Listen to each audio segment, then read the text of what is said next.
Hi friends, എല്ലാവർക്കും one clip P S C YouTube ചാനലിലേക്ക് സ്വാഗതം.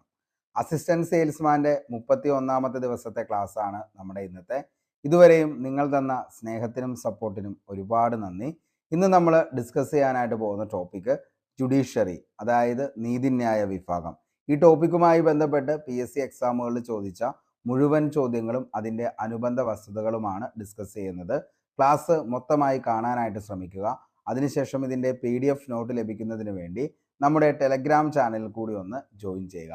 അതിൻ്റെ ലിങ്ക് താഴെ ഡിസ്ക്രിപ്ഷൻ ബോക്സിൽ അവൈലബിൾ ആണ്. അപ്പം നമുക്ക് നേരെ ഇന്നത്തെ ടോപ്പിക്കിലേക്ക് കിടക്കാം. മകളെ ശ്രദ്ധിച്ച് കേട്ടിരുന്നാൽ മാത്രം മതി.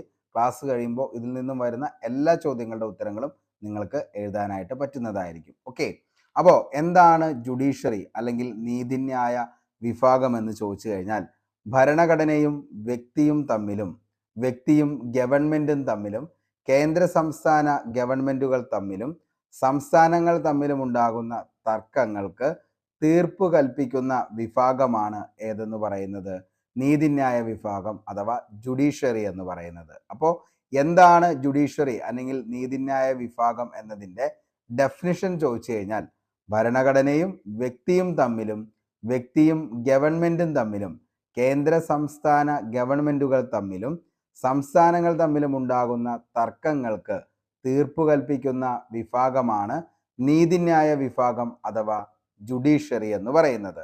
ഇന്ത്യയിലെ നീതിന്യായ വിഭാഗത്തിൻ്റെ ഘടന നോക്കിക്കഴിഞ്ഞാൽ, രാജ്യത്തെ പരമോന്നത കോടതി എന്നറിയപ്പെടുന്നത് സുപ്രീം കോടതിയാണ്. നമുക്കറിയാം, രാജ്യത്തെ പരമോന്നത നീതിപീഠം എന്നറിയപ്പെടുന്നത് ഏതാണെന്ന് ചോദിച്ചാൽ അത് സുപ്രീം കോടതിയാണ്. അത് കഴിഞ്ഞാലാണ് ഹൈക്കോടതി. അതായത് സംസ്ഥാനം, കേന്ദ്രഭരണ പ്രദേശങ്ങൾ എന്നിവിടങ്ങളിലുള്ള അധികാര പരിധിയാണ് ആർക്ക് വരുന്നത്? ഹൈക്കോടതികൾക്ക് വരുന്നത്. അടുത്ത മൂന്നാമത്തെയാണ് ജില്ലാ കോടതികൾ. ജില്ലകളിൽ ഉണ്ടാകുന്ന കേസുകൾ പരിശോധിക്കുന്നത് ജില്ലാ കോടതികളാണ്. അടുത്തതാണ് അവസാനത്തെ സബ് കോടതി, മുൻസിഫ് കോടതി, മജിസ്ട്രേറ്റ് കോടതി. അതായത് ഓരോ താലൂക്ക് തലത്തിലുള്ള കേസുകൾ പരിശോധിക്കുന്നത് ഈ പറയുന്ന സബ് കോടതികളും അതേപോലെ തന്നെ മുൻസിഫ് കോടതികളും മജിസ്ട്രേറ്റ് കോടതികളുമാണ്. അപ്പോൾ നമ്മൾ പറഞ്ഞത് എന്താണെന്ന് ചോദിച്ചു കഴിഞ്ഞാൽ, എന്താണ് ജുഡീഷ്യറി അല്ലെങ്കിൽ നീതിന്യായ വിഭാഗം എന്ന് ചോദിച്ചാൽ, ഭരണഘടനയും വ്യക്തിയും ഗവൺമെൻറ്റും തമ്മിലും കേന്ദ്ര സംസ്ഥാന ഗവൺമെൻറ്റുകൾ തമ്മിലും സംസ്ഥാനങ്ങൾ തമ്മിലും ഉണ്ടാകുന്ന തർക്കങ്ങൾക്ക് തീർപ്പ് കൽപ്പിക്കുന്ന വിഭാഗത്തെയാണ് നമ്മൾ നീതിന്യായ വിഭാഗം അഥവാ ജുഡീഷ്യറി എന്ന് പറയുന്നത്. ഇന്ത്യയിലെ നീതിന്യായ വിഭാഗത്തിൻ്റെ ഘടന നോക്കിക്കഴിഞ്ഞാൽ, ഒന്നാമത്തെ അല്ലെങ്കിൽ രാജ്യത്തെ പരമോന്നത നീതിപീഠം, പരമോന്നത കോടതി എന്ന് പറയുന്നത് സുപ്രീം കോടതിയാണ്. രണ്ടാമത് വരുന്നതാണ് ഹൈക്കോടതി. അതായത് സംസ്ഥാനം, കേന്ദ്രഭരണ പ്രദേശം എന്നിവയുടെ അധികാര പരിധി ഹൈക്കോടതിക്കാണ്. അടുത്തതാണ് ജില്ലാ കോടതികൾ. ജില്ലകളിൽ ഉണ്ടാകുന്ന കേസുകൾ പരിശോധിക്കുന്നത് ജില്ലാ കോടതികളും. സബ് കോടതി, മുൻസിഫ് കോടതി, മജിസ്ട്രേറ്റ് കോടതി ഇവരാണ് താലൂക്ക് തലത്തിലുള്ള കേസുകൾ പരിശോധിക്കുന്നത്. ഇനി നമുക്ക് ബാക്കിയുള്ള കാര്യങ്ങൾ നോക്കാം.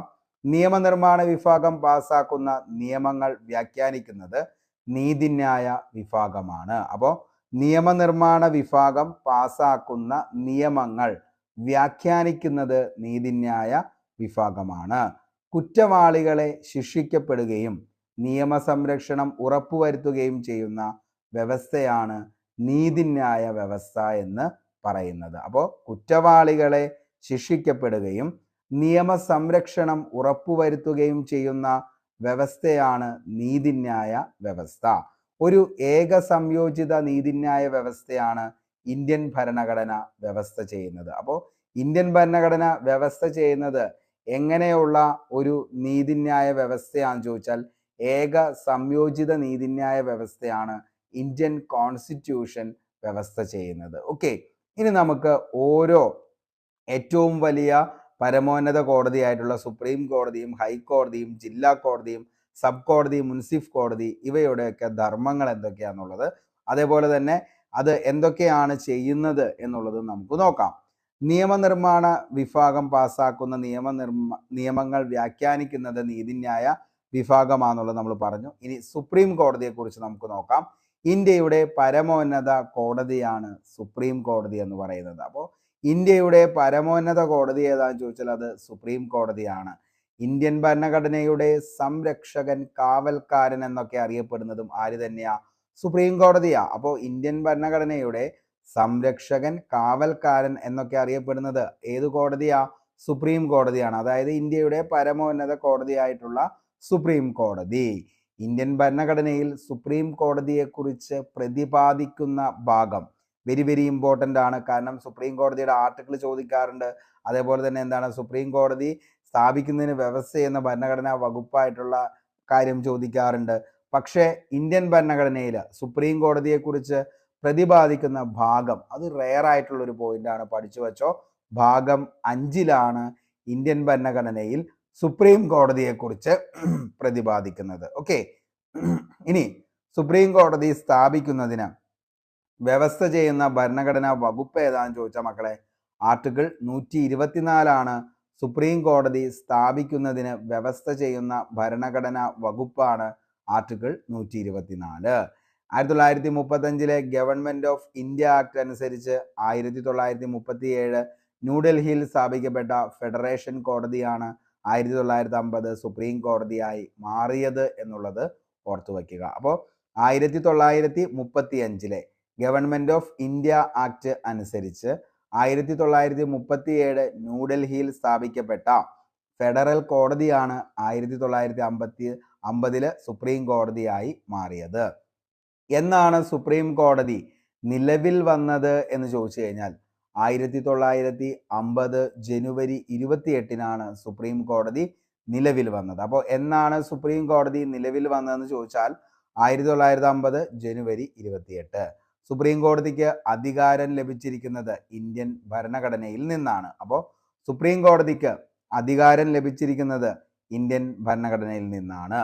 സുപ്രീം കോടതിയുടെ ആപ്തവാക്യം ചോദിച്ചേണ്ട ഒത്തിരി തവണ യഥോധർമ്മ തഥോജയ, ഇതാണ് സുപ്രീം കോടതിയുടെ ആപ്തവാക്യം എന്ന് പറയുന്നത്. അപ്പോൾ സുപ്രീം കോടതിയുടെ ആപ്തവാക്യം എന്താണെന്ന് ചോദിച്ചാൽ മക്കളെ എന്താണ്? യഥോധർമ്മ തഥോജയാണ് സുപ്രീം കോടതിയുടെ ആപ്തവാക്യം. സുപ്രീം കോടതിയിൽ കാണുന്ന ശില്പം നമ്മളെല്ലാവരും കണ്ടിട്ടുണ്ട്.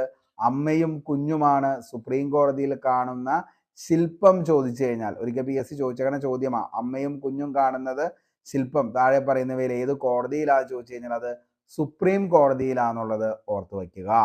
സുപ്രീം കോടതിയുടെ സ്ഥിരം ആസ്ഥാനമാണ് ന്യൂഡൽഹിയിലെ തിലക് മാർഗ്. അപ്പോൾ സുപ്രീം കോടതിയുടെ സ്ഥിര ആസ്ഥാനം ചോദിച്ചു കഴിഞ്ഞാൽ എവിടെയാണ്?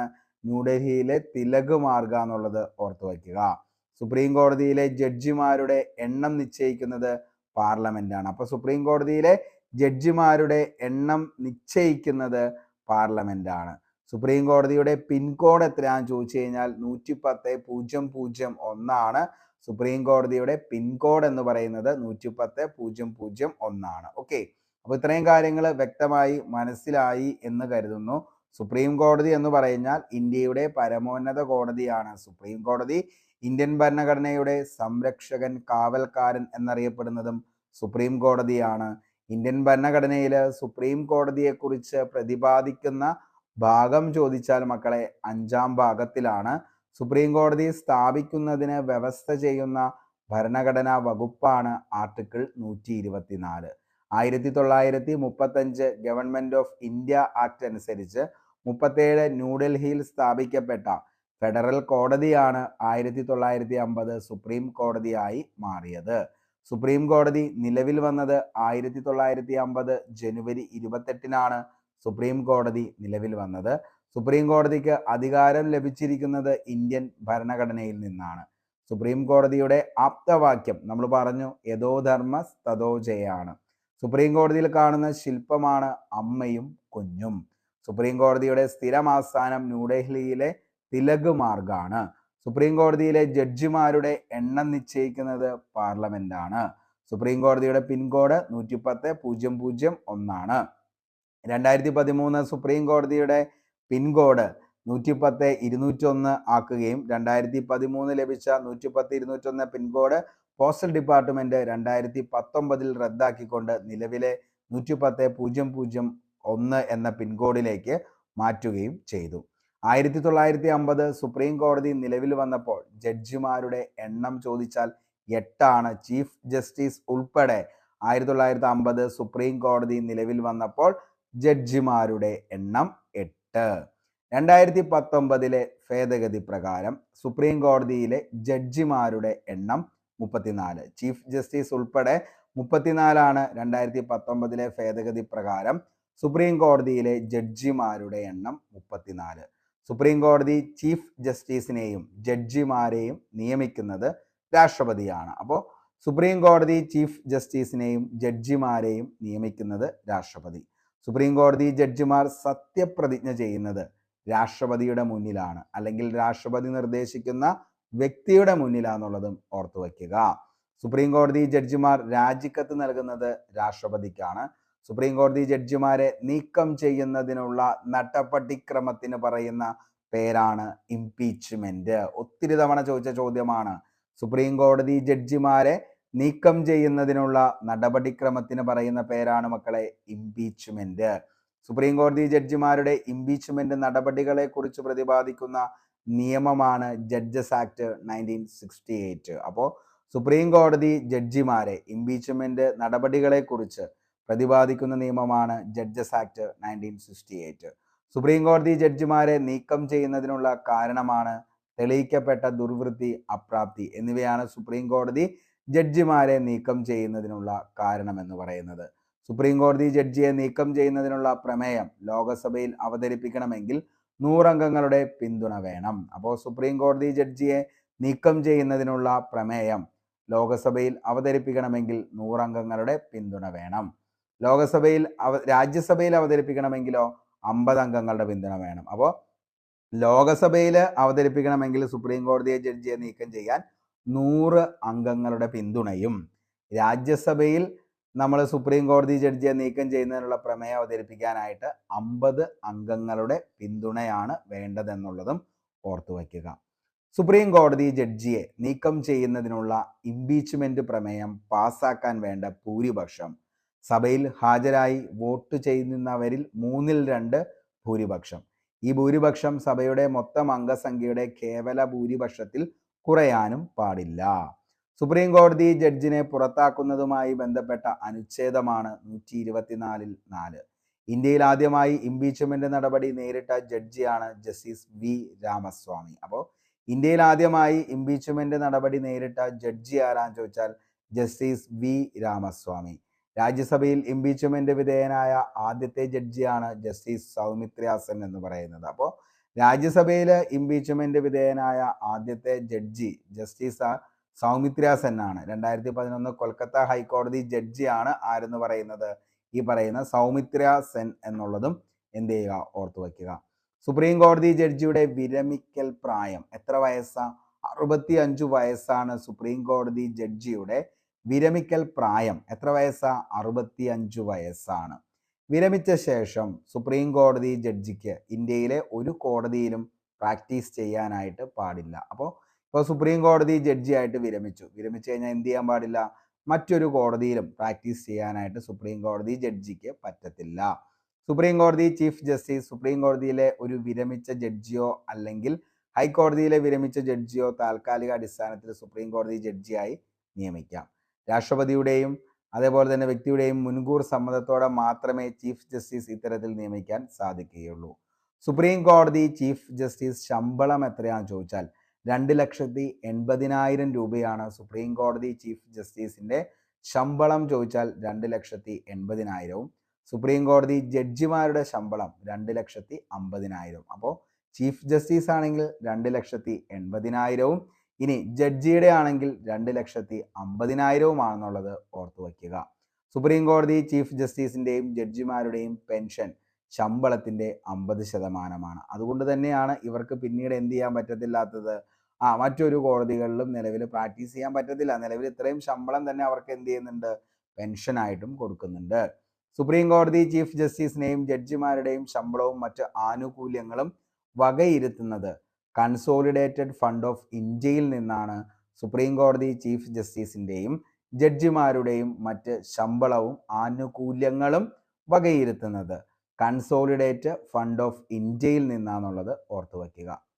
രാഷ്ട്രപതിയുടെയും ഉപരാഷ്ട്രപതിയുടെയും തെരഞ്ഞെടുപ്പ് സംബന്ധിച്ച തർക്കങ്ങൾ പരിഹരിക്കുന്നത് സുപ്രീം കോടതിയാണ്. അപ്പോൾ രാഷ്ട്രപതിയുടെയും ഉപരാഷ്ട്രപതിയുടെയും തിരഞ്ഞെടുപ്പ് സംബന്ധിച്ച് തർക്കങ്ങൾ പരിഹരിക്കുന്നത് സുപ്രീം കോടതിയാണ്. ഭരണഘടനയിൽ 143 ആർട്ടിക്കിൾ അനുസരിച്ച് രാഷ്ട്രപതിക്ക് സുപ്രീം കോടതിയോട് ഉപദേശം ചോദിക്കാവുന്നതാണ്. മോസ്റ്റ്ലി റിപ്പീറ്റഡ് ആയിട്ടുള്ള ഒരു അനുച്ഛേദമാണ് ആർട്ടിക്കിൾ 143. അതായത് രാഷ്ട്രപതിക്ക് സുപ്രീം കോടതിയോട് ഉപദേശം ചോദിക്കുന്നതുമായി ബന്ധപ്പെട്ട ആർട്ടിക്കിൾ ഏതാന്ന് ചോദിച്ചാൽ മക്കളെ ആർട്ടിക്കിൾ 143 ആണെന്നുള്ളത് ഓർത്തു വച്ചോ. ഭരണഘടനയുടെ അനുച്ഛേദം 145(3) അനുസരിച്ച് പ്രസിഡൻഷ്യൽ റഫറൻസിൽ വാദം കേൾക്കുന്നതിന് ഉണ്ടായിരിക്കേണ്ട ഏറ്റവും കുറഞ്ഞ ജഡ്ജിമാരുടെ എണ്ണം 5 ആണെന്നുള്ളതും ഓർത്തു വയ്ക്കുക. അപ്പോൾ ഭരണഘടനയുടെ അനുച്ഛേദം 145(3) അനുസരിച്ച് പ്രസിഡൻഷ്യൽ റഫറൻസിൽ വാദം കേൾക്കുന്നതിനുണ്ടായിരിക്കേണ്ട ഏറ്റവും കുറഞ്ഞ ജഡ്ജിമാരുടെ എണ്ണം 5 ആണ്. ഓക്കെ, ഇനി യോഗ്യത, സുപ്രീം കോടതി ജഡ്ജിമാരുടെ യോഗ്യത. സുപ്രീം കോടതി ജഡ്ജി ഇന്ത്യൻ പൗരനായിരിക്കണം. ഹൈക്കോടതി ജഡ്ജിയായി 5 വർഷത്തെ പരിചയമല്ലെങ്കിൽ പ്രസിഡന്റിന്റെ അഭിപ്രായത്തിൽ പ്രഗത്ഭനായ ഒരു നിയമജ്ഞൻ. ഇതാണ് സുപ്രീം കോടതി ജഡ്ജിയുടെ യോഗ്യത എന്ന് പറയുന്നത്. ഇന്ത്യൻ പൗരനായിരിക്കണം, അല്ലെങ്കിൽ ഹൈക്കോടതി ജഡ്ജിയായിട്ട് 5 വർഷത്തെ പരിചയമല്ലെങ്കിൽ പ്രസിഡന്റിന്റെ അഭിപ്രായത്തിൽ പ്രഗത്ഭനായ ഒരു നിയമജ്ഞൻ. ഇനി ഹൈക്കോടതി ജഡ്ജിയുടെ എന്താണ് നിലവിലെ യോഗ്യത എന്ന് ചോദിച്ചാൽ ഇന്ത്യൻ പൗരനായിരിക്കണം. രണ്ടിലും അങ്ങനെ തന്നെയാണ്, ഇന്ത്യൻ പൗരനായിരിക്കണം. ഇന്ത്യയിൽ ഒരു ജുഡീഷ്യൽ ഓഫീസറായി 10 വർഷത്തെ പരിചയം. ഇന്ത്യയിൽ ഒരു ജുഡീഷ്യൽ ഓഫീസറായി 10 വർഷത്തെ പരിചയം, അല്ലെങ്കിൽ ഹൈക്കോടതിയിൽ അഭിഭാഷകനായി 10 വർഷത്തെ പരിചയം. ഇതാണ് ഹൈക്കോടതി ജഡ്ജിക്ക് വേണ്ട യോഗ്യത എന്ന് പറയുന്നത്. ഓക്കെ, ഇനി രാഷ്ട്രപതിയുടെയും ഉപരാഷ്ട്രപതിയുടെയും അഭാവത്തിൽ രാഷ്ട്രപതിയുടെ ചുമതലകൾ നിർവഹിക്കുന്നത് സുപ്രീം കോടതി ചീഫ് ജസ്റ്റിസ് ആണ്. അപ്പോൾ രാഷ്ട്രപതിയില്ല, ഉപരാഷ്ട്രപതിയും ഇല്ലെങ്കിൽ അവരുടെ അഭാവത്തിൽ രാഷ്ട്രപതിയുടെ ചുമതലകൾ നിർവഹിക്കുന്നത് സുപ്രീം കോടതി ചീഫ് ജസ്റ്റിസ് ആണെന്നുള്ളത് ഓർത്തു വയ്ക്കുക. രാഷ്ട്രപതിയുടെ ചുമതലകൾ നിർവഹിച്ചിട്ടുള്ള സുപ്രീം കോടതിയുടെ ഏക ചീഫ് ജസ്റ്റിസ് ആണ് ജസ്റ്റിസ് എം ഹിദായത്തുള്ള. ചോദിച്ചേക്കണ ചോദ്യമാണ്, ഇമ്പോർട്ടൻ്റ് ആണ് മക്കളെ, ഓർത്തു വെച്ചോ. രാഷ്ട്രപതിയുടെ ചുമതലകൾ നിർവഹിച്ചിട്ടുള്ള സുപ്രീം കോടതിയുടെ ഏക ചീഫ് ജസ്റ്റിസ് ആണ് ജസ്റ്റിസ് എം ഹിദായത്തുള്ള. സുപ്രീം കോടതി ചീഫ് ജസ്റ്റിസായ ഇസ്ലാം മതത്തിൽപ്പെട്ട ആദ്യ വ്യക്തിയാണ് ജസ്റ്റിസ് എം ഹിദായത്തുള്ള. സുപ്രീം കോടതിയുടെ ആദ്യത്തെ ചീഫ് ജസ്റ്റിസ് ആരാന്ന് ചോദിച്ചാൽ ഹരിലാൽ ജെ കനിയാണ്. അപ്പോൾ ഹരിലാൽ ജെ കനിയാണ് സുപ്രീം കോടതിയുടെ ആദ്യ ചീഫ് ജസ്റ്റിസ്. സുപ്രീം കോടതി ജഡ്ജിയായ ആദ്യ മലയാളി ജസ്റ്റിസ് പി ഗോവിന്ദ മേനോനാണ്. അപ്പോൾ സുപ്രീം കോടതി ജഡ്ജിയായ ആദ്യത്തെ മലയാളിയാണ് justice P Govinda Menon. Supreme കോടതി ചീഫ് ജസ്റ്റിസായ 37ാമത്തെ മലയാളിയാണ് ജസ്റ്റിസ് കെ ജി ബാലകൃഷ്ണൻ. അപ്പോൾ സുപ്രീം കോടതി ചീഫ് ജസ്റ്റിസായ 37ാമത്തെ മലയാളി ചോദിച്ചു കഴിഞ്ഞാൽ അത് ജസ്റ്റിസ് കെ ജി ബാലകൃഷ്ണൻ എന്നുള്ളത് ഓർത്തു വയ്ക്കുക. സുപ്രീം കോടതി ചീഫ് ജസ്റ്റിസായ ശേഷം ഗവർണറായ ഏക വ്യക്തിയാണ് പി സദാശിവം. സുപ്രീം കോടതി ചീഫ് ജസ്റ്റിസായ ശേഷം ഉപരാഷ്ട്രപതിയായ ഏക വ്യക്തി മുഹമ്മദ് ഹിദായത്തുള്ള. കേരള നിയമസഭാ തെരഞ്ഞെടുപ്പിൽ വോട്ട് ചെയ്ത ആദ്യ Kerala ഗവർണറാണ് P Sadasivam.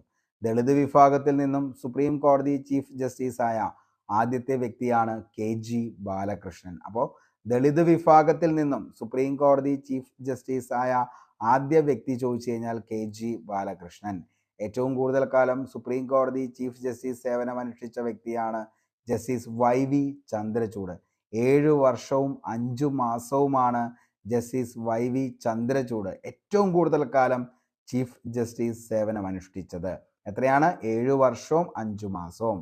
Chief justice പദവിയിലെത്തിയ അച്ഛനും മകനുമാണ് ജസ്റ്റിസ് വൈ വി ചന്ദ്രചൂഡും ഡി വൈ ചന്ദ്രചൂഡും എന്നുള്ളത് ഓർത്തു വയ്ക്കുക. അപ്പോൾ ചീഫ് ജസ്റ്റിസ് പദവിയിലെത്തിയ അച്ഛനും മകനുമാണ് ജസ്റ്റിസ് വൈ വി ചന്ദ്രചൂഡും ഡി വൈ ചന്ദ്രചൂഡും. സുപ്രീം കോടതി പരിഗണിക്കുന്ന കേസുകളാണ് മൗലിക അവകാശങ്ങളുടെ ലംഘനവുമായി ബന്ധപ്പെട്ട കേസുകൾ, കേന്ദ്ര ഗവൺമെൻറ് സംസ്ഥാന ഗവൺമെൻറ് തമ്മിലുള്ള തർക്കങ്ങൾ, സംസ്ഥാന ഗവൺമെൻറ്റുകൾ തമ്മിലുണ്ടാകുന്ന തർക്കങ്ങൾ, ഭരണഘടനാ വകുപ്പുകളുടെയും നിയമനിർമ്മാണ സഭകൾ പാസാക്കുന്ന നിയമനിർമ്മാണ സഭകളുടെയും വ്യാഖ്യാനം സംബന്ധിച്ച കേസുകൾ, സംസ്ഥാന ഹൈക്കോടതികളിൽ നിന്നുള്ള അപ്പീൽ കേസുകൾ. ഇപ്പോഴത്തെ ഇത്രയും കാര്യങ്ങളാണ് എന്തെന്ന് പറയുന്നത് സുപ്രീം കോടതി പരിഗണിക്കുന്ന കേസുകൾ എന്ന് പറയുന്നത്. അപ്പോൾ സുപ്രീം കോടതി പരിഗണിക്കുന്ന കേസുകൾ ഏതൊക്കെയാണെന്ന് ചോദിച്ചാൽ മൗലിക അവകാശങ്ങളുടെ ലംഘനവുമായി ബന്ധപ്പെട്ട കേസ്, കേന്ദ്ര ഗവൺമെൻറ് സംസ്ഥാന ഗവൺമെൻറ് തമ്മിലുള്ള തർക്കങ്ങൾ, സംസ്ഥാന ഗവൺമെൻറ്റുകൾ തമ്മിലുണ്ടാകുന്ന തർക്കങ്ങൾ, ഭരണഘടനാ വകുപ്പുകളുടെയും നിയമനിർമ്മാണ സഭകൾ പാസാക്കുന്ന നിയമനിർമ്മാണങ്ങളുടെയും വ്യാഖ്യാനം സംബന്ധിച്ച കേസുകൾ, സംസ്ഥാന ഹൈക്കോടതികളിൽ നിന്നുള്ള അപ്പീൽ കേസുകൾ. അപ്പോൾ ഇത്രയാണ് സുപ്രീം കോടതി പരിഗണിക്കുന്ന കേസുകൾ എന്ന് പറയുന്നത്. ഇനി ഇപ്പോഴത്തെ സുപ്രീം കോടതി ചീഫ് ജസ്റ്റിസ് ആരാന്ന് ചോദിച്ചാൽ ജസ്റ്റിസ് സഞ്ജീവ് ഖന്നയാണ് 51ാമത്തെ വ്യക്തി. കേരള ഹൈക്കോടതി ചീഫ് ജസ്റ്റിസ് ജസ്റ്റിസ് നിതിൻ ജാംതറാണ്. സുപ്രീം കോടതിയുമായി ബന്ധപ്പെട്ട പ്രധാന അനുച്ഛേദങ്ങൾ നമുക്കൊന്ന് നോക്കാം.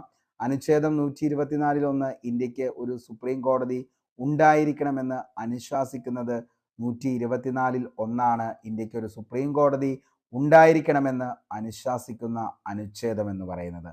അനുച്ഛേദം 124 2 സുപ്രീം കോടതി ജഡ്ജിമാരുടെ നിയമനം. അനുച്ഛേദം 124 3 സുപ്രീം കോടതി ജഡ്ജിമാരുടെ യോഗ്യത. അനുച്ഛേദം 124 4 സുപ്രീം കോടതി ജഡ്ജിമാരെ നീക്കം ചെയ്യുന്നത് സംബന്ധിച്ച്. 125 സുപ്രീം കോടതി ചീഫ് ജസ്റ്റിസ് ജഡ്ജിമാരുടെ ശമ്പളം. അനുച്ഛേദം 126 ആക്ടിംഗ് ചീഫ് ജസ്റ്റിസ് നിയമനം. 127 സുപ്രീം കോടതിയിൽ ക്വാറം തികയാതെ വന്നാൽ അഡ്ഹോക് ജഡ്ജിമാരെ നിയമിക്കുന്നത് സംബന്ധിച്ച്. അനുച്ഛേദം 128 വിരമിച്ച ജഡ്ജിമാരുടെ ആവശ്യമുള്ള പക്ഷം സുപ്രീം കോടതിയുടെ സിറ്റിംഗിൽ ഉൾപ്പെടുത്തുന്നത് സംബന്ധിച്ച്.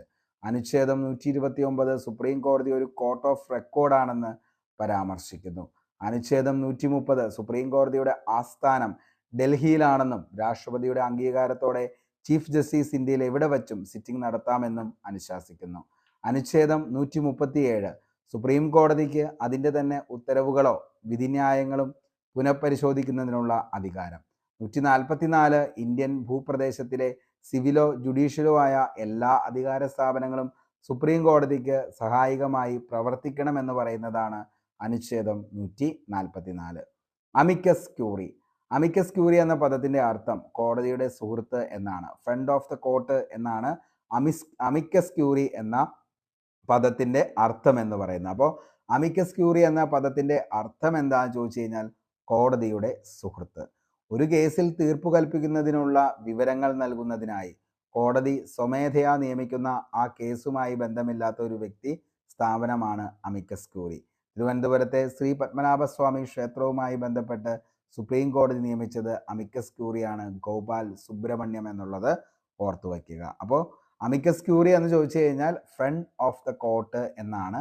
അതായത് അമിക്കസ് ക്യൂറി എന്ന പദത്തിൻ്റെ അർത്ഥം കോടതിയുടെ സുഹൃത്ത് എന്നാണുള്ളത് ഓർത്തു വയ്ക്കുക. ഓക്കെ, അപ്പോൾ ഇത്രയും കാര്യങ്ങളാണ് നമ്മൾ ഇന്നത്തെ ക്ലാസ്സിൽ ഡിസ്കസ് ചെയ്യാനായിട്ട് ഉദ്ദേശിച്ചത്. നിങ്ങൾക്ക് എല്ലാവർക്കും മനസ്സിലായി എന്ന് കരുതുന്നു. ക്ലാസ് ഇഷ്ടപ്പെട്ടെങ്കിൽ ഉറപ്പായിട്ടും ലൈക്ക് ചെയ്യുക. നിങ്ങളുടെ വിലയേറിയ അഭിപ്രായം താഴെ കമൻറ്റ് ബോക്സിൽ രേഖപ്പെടുത്തുക. ഈ ക്ലാസ് കഴിഞ്ഞാലുടൻ ഇതിൻ്റെ PDF നോട്ട് നിങ്ങൾക്ക് ടെലഗ്രാമിൽ അവൈലബിൾ ആയിരിക്കും. അതിനുശേഷം കൃത്യം 9 മണിക്ക് എല്ലാ ദിവസവും നിങ്ങൾക്ക് ക്വസ്റ്റ്യൻ ബോൾ ഉണ്ട്. 2021-24 വരെ PSC എക്സാമുകളിൽ ഈ ടോപ്പിക്കുമായി ബന്ധപ്പെട്ട എല്ലാ ചോദ്യങ്ങളും നമ്മൾ ഡിസ്കസ് ചെയ്യും. അപ്പോൾ അതിൽ കൂടി അറ്റൻഡ് ചെയ്യാനായിട്ട് ശ്രമിക്കുക. അപ്പോൾ ഇത്രയും കാര്യങ്ങളൊക്കെയാണ് പറയാനുള്ളൂ. നമ്മൾ പഠിച്ച കാര്യങ്ങളൊക്കെ അടുത്ത് വരുന്ന എല്ലാ എക്സാമുകളും വരട്ടെ എന്ന് ആത്മാർത്ഥമായി സർവേശ്വരനോട് പ്രാർത്ഥിച്ചുകൊണ്ട് ഇന്നത്തെ ക്ലാസ് ഇവിടെ വെച്ച് വൈൻഡപ്പ് ചെയ്യുന്നു. Signing off, Arun Kombanadan. Thank you.